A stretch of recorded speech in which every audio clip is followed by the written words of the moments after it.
Now, on the RC-600, you can do quite a lot of different things. And I've changed my RC-600 on memory number 18 to be single mode 1. What does that mean? Well, it means a couple of things. First of all, single mode. What that means is instead of playing all the loops together, they're going to play one at a time. You'd use this scenario for things like a verse, going over to a chorus, then going over to a bridge, and then back again. And a lot of people did this with an RC-300. But because I've got 6 loops, what I've done is I've used all 6 buttons on mode number 1 to be a different loop. So ignore what it says on the tin, I've actually got 6 different loops all here, and they're all in single mode. So for this example, I'm going to do it in this particular way. So I've got intro on loop number 1, verse is loop number 2, chorus is loop number 3, a breakdown is on loop number 4, solo is on loop number 5, and then finally an outro is going to be on loop number 6. Now they're in single mode, which means if I press one and then press another one, that one will stop and that one will carry on. Now the other thing I've done in the settings is I've set it up with loop end. What that means is when you press another loop, so I'm on a verse and I press the chorus won't kick in until the verse loop ends. So what's different about this? Well, we've taken this a stage further and we're introducing the rhythm section. Now that's all fine and dandy, but what we've actually done is something a little bit special. So I've done something with the assigns. In fact, I've used 12 of the assigns, and we've assigned different rhythm variations to different loops. I'd really like to thank Tej for this one, for the rhythm variation trick. He has a YouTube channel, and over the past 2 weeks, he's actually been pumping out loads of cool little tips. Go and have a look at Tej's channel and go and subscribe to him as well. So I've now picked up the microphone. I've not plugged the RC-600 directly in so you can hear it. I've just got the speaker here so you can hear it in the background. And I'm going to record on the 6 loops, and then I'm going to show you what I've done.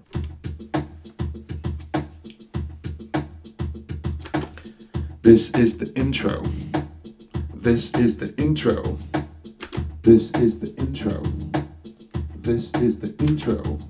Verse. This is the verse. Verse. This is the verse. Yeah. Verse. This is the verse. Verse. This is the verse. Yeah. Chorus. Chorus. Chorus. This is the chorus. Chorus. Chorus. Chorus. This is the chorus. Breakdown, breakdown, breakdown, breakdown, breakdown, breakdown, breakdown, breakdown, breakdown, breakdown, breakdown, breakdown, breakdown, breakdown, breakdown, breakdown, breakdown, breakdown. Solo, solo, solo, solo, solo, solo, solo, solo, outro, outro. This is the outro. Oh, outro, outro. This is the outro. Oh, outro, outro. This is the outro. Oh. Okay, so just a bit of fun. So the way I've got this set up is if I go into menu and go across one, or you can just tap menu again, and then go into control function and go into mode 1. You'll notice pedal number 1 is actually record, play, 4, and that's actually giving us both record, play, undo, clear, and stop. All on one pedal. It's a one pedal looper, and you have to double tap to stop it, basically. That's what click means. Click means double tap, and then you've got hold, which obviously you can hold to undo, and then if it's playing, you can also hold it to clear as well, and then you've got your record and play. So I've done that for each one of these, so it's a loop 1 through to 6. But you may notice that the rhythm was actually changing when I was playing things like the chorus or the breakdown. So what I've done is I've just brought up the pattern here. So the rhythm is acoustic, the genre is acoustic, the pattern is cajon 1, and we're on the cajon kit, and this is on variation A. What I'm going to do is I'm going to leave this up, and I'm actually going to press all these different ones here, and you're going to see variation change. Now the way I've got it set up is on the intro and the verse, it's the same, it's on variation A. But when we get to the third one, which is the chorus, that actually goes to variation B. This is the intro. So you can see now it's on variation A. This is the intro. This is the intro.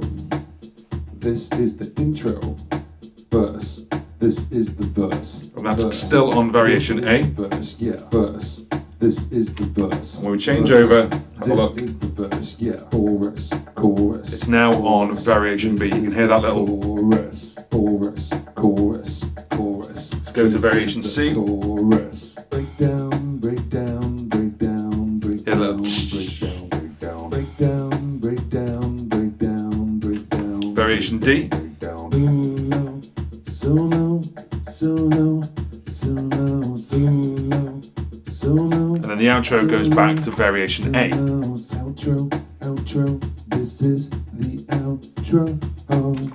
Now, if you're like me and you're creating loads of loops and you're saving them to all the different memories, they could be tracks that you've recorded in a gig or fantastic creations that you've created at home. One thing you can do, of course, is you can export those loops or those recordings out to your computer. The nice thing about that is you can put them into your digital audio workstation of choice, mix them and create a full song. With 32-bit floating audio, it's really high quality. And the great thing is that you'll be able to get that music out there in the world with our channel sponsor, who is DistroKid. If you want those cool loops going out to all the online streaming and digital stores around the world, then DistroKid is your answer. What happens is you upload your music to them and they push it out to all those stores around the world, which at the moment is around about 160 to 165 stores, including places like Instagram, TikTok, and Facebook. And that's important because if you're promoting your stuff, what you can do is you can use Instagram Reels, TikTok, and Facebook Stories, and then you can choose your own music, that single, as the music that's promoting the single. And the great thing is, every time someone plays that, you get a little bit of money as well. Now, other music distributors actually charge you per release, but DistroKid actually charge you one price per year,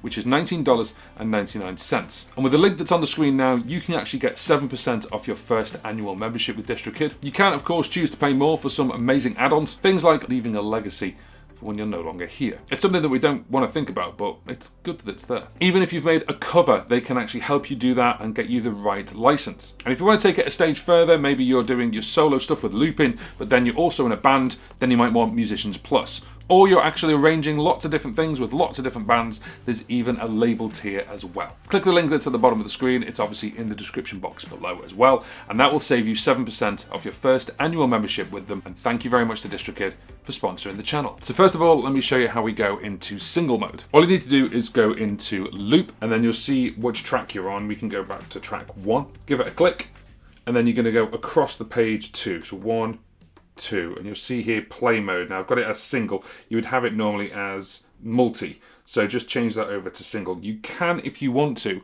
adjust the measure yourself pre-recorded so you know how many measures it is, and that way when it kicks in once you've recorded it, it'll just go straight into play mode. You don't even have to press it a second time. But I've got it in free mode when I recorded. Now it knows it's 2 measures long. Now that's track 1 sorted on single mode, but then you need to do track 2 to 6 and put them all on single mode as well. The normal thing to do is press exit and then scroll across to track 2, click it, and then go back in across, and then you can go over to where you need to be. However, there is a quick route, which is basically if you press loop, it'll just go to the next track within that same menu, so you don't have to move along. So you can just press loop, and you can see now we're in track 3.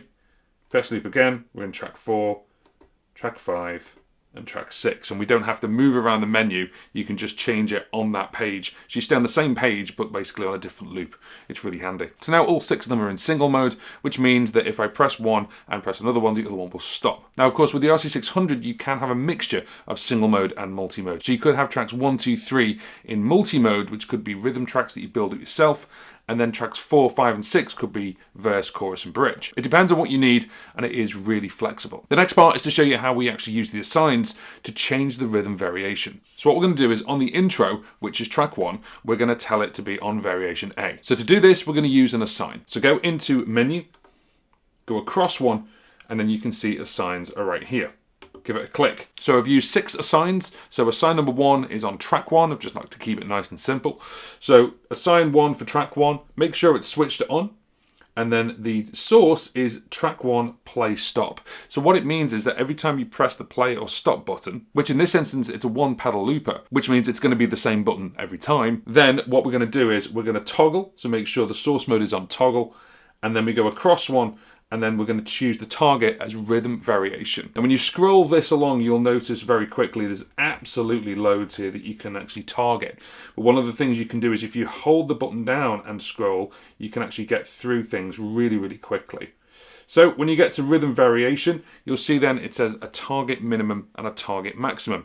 So the minimum is A and the maximum is D. We don't want to do anything else other than A. So we're going to move this one over to A. Then we're going to get out of there. So we're going to exit that one and we're going to go into assign number 2. So assign number 2 is going to be exactly the same. This is our verse. Again, we're going to make sure it's on. This time it's play stop 2. So we need to make sure that is there as the source. So instead of that one, it's going to be track 2 play stop. Again, make sure it's on toggle and then move across one.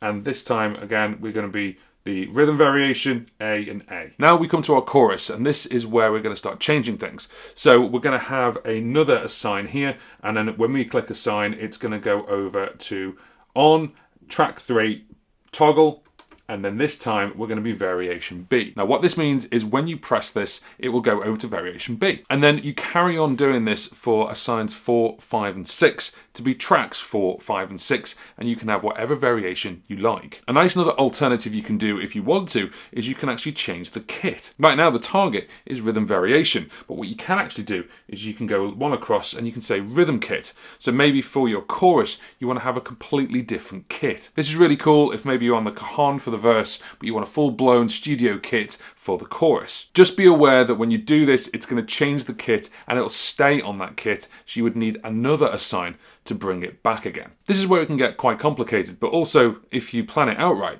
it can be pretty cool. Now once you've done this, don't forget to write it to the memory. At the moment, I've got everything saved as per memory, not per system. Out of the box, the RC-600 has the pedal mode saved as per system. So if you change any pedals, it's going to be changed on the full 99 memories. What I'd strongly recommend if you're going to be doing this for maybe 1 or 2 songs is change it for per memory. Then write it to the memory, and then that way you've actually got it saved. So now, every time you hit play or stop, it will change the rhythm variation to whatever you've told it to be. So if you leave it at 1 to 6, it will do it, but it won't do it when you hit record. That's why we're using assigns 7 to 12, and I'm using 7 to 12 for tracks 1 to 6, if that makes sense.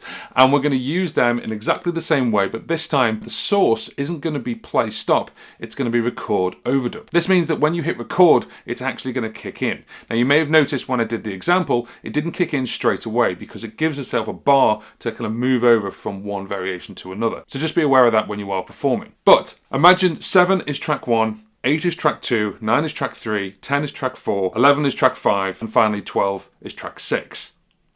You'll have to bear with me on that one. But what we're going to do is we're going to go into assign number 7. So make sure it's switched on, and this time the source is track 1, record overdub. And we're going to have exactly the same as we've got on the play stop version. So we've got toggle, and we've actually got A and A. So therefore, if I record or I overdub, it's just sending the signal again to say, make sure you're on variation A. Then for assign number 8, which is track 2, exactly the same again, but this again is track 2, record overdub, make sure you're on variation A. Assign 9 is going to be track 3, so we've got track 3, record overdub as the source, and then again, we want this to be on variation B because that's what track 3 is, it's our chorus. Just an example, skipping over to assign 11, we've got this on variation D because this is our solo. As you can see, assigns 7 to 12 are the same as 1 to 6, but instead of play and stop, you're doing record and overdub. That's all you're doing. You're just telling it to do 2 things on the same one at the same time. So therefore, if you hit record, overdub, play, or stop,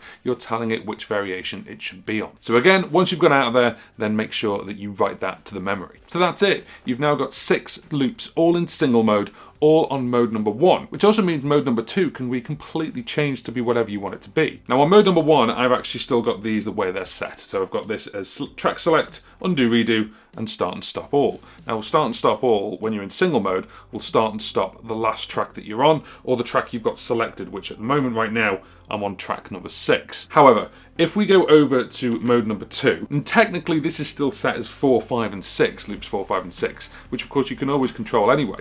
But one thing I have done is I've changed the all start stop to clear all. So right now you saw before that we actually made that track and we've got that track played down. Watch this, all we need to do is all of these, give that a click, it's erased them all. They're gone, I haven't got them saved, so what you heard is what you heard, and it's now gone. So just really, really useful because then I can just go back onto mode number 1 and I'm ready to go again for that track. Or of course, if you didn't want to erase them all and you had some things pre-saved, then just don't save that moment. Go down a memory, go up a memory, and they'll be back. It's just a really useful thing if you're doing this completely from scratch, and then that way you haven't got any pre-recorded loops. So let me know what you think. Let me know in the comment section below if you find this useful. So a big thank you to Tej and his channel as well, because as I say, he's been pumping out some amazing stuff. Go and have a look at his channel and go and subscribe to his channel as well. And all the videos I've been doing are actually in a playlist, and they should be on the screen now. There.